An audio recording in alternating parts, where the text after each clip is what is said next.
The Warriors are down 17. The next three quarters, they outscore the Rockets 93-47. From what you saw, what did they get right in those last 36 minutes?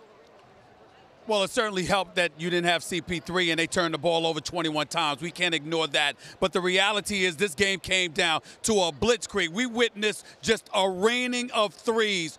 Klay Thompson and Steph Curry, after shooting 3 of 13 from three-point range in the first half, finished 14 of 28 shooting from threes. That's 50%. Klay finished with 9, Steph Curry finished with 5. It was an unbelievable show to watch. It was an aerial assault, the likes of which we have not seen in quite a while. I couldn't believe what I was seeing, but then again I could, because one of the things that I kept mentioning, get the ball to Klay Thompson.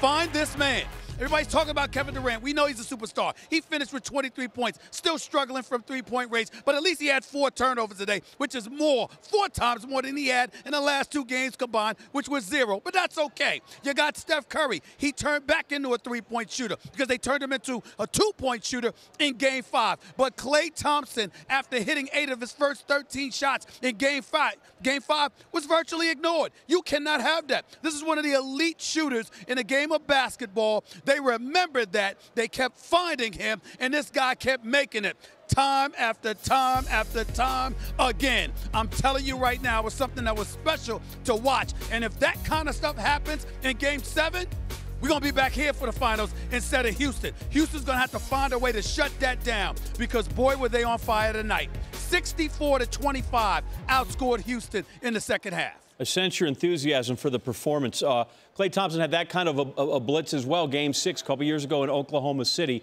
Where did you see CP3's absence most acutely felt for the Rockets?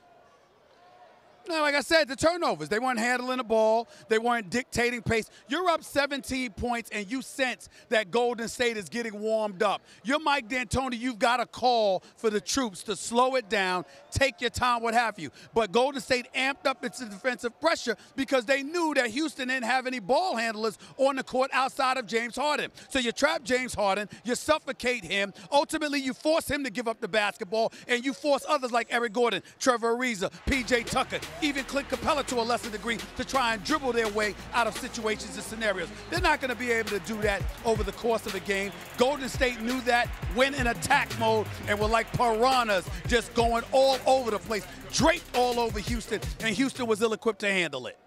So we watch at the end of that, Mike D'Antoni kind of, he draws his guys back, right? It gets out of hand, and he's not going to waste the effort knowing he needs Game 7. True.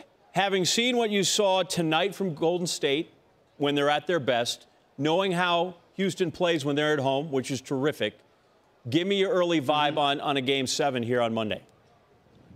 I'm picking Golden State over anybody if you're telling me they're going to be at their best. The problem is when they've been in Houston, they've been far from their best. What I would tell you is this. The key to me for Game 7 for Golden State, don't ignore Klay Thompson. You know Steph Curry is going to take his shots. You know Kevin Durant's going to take his shot. But did you realize, John, that prior to tonight's game, throughout this series, other than Game 1, where Klay Thompson dropped 28 and shot the ball 18 times, the next 4 games, he never had more than 14 shots. That cannot happen. You have to find this man. He's going to make perimeter shots. He has the ability to get to the hole, and you certainly know he can convert from the free throw line. It can't be just about Kevin Durant or Steph Curry trying to break you down. You have to get Klay Thompson involved, because if you get him involved, that's an additional individual that Houston will have to pay attention to. It will open up their defense more, and you're able to attack.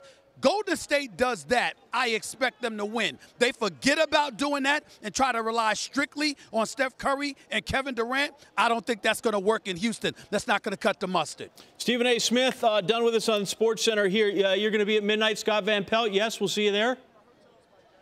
I'm everywhere. Come on now, whatever it takes.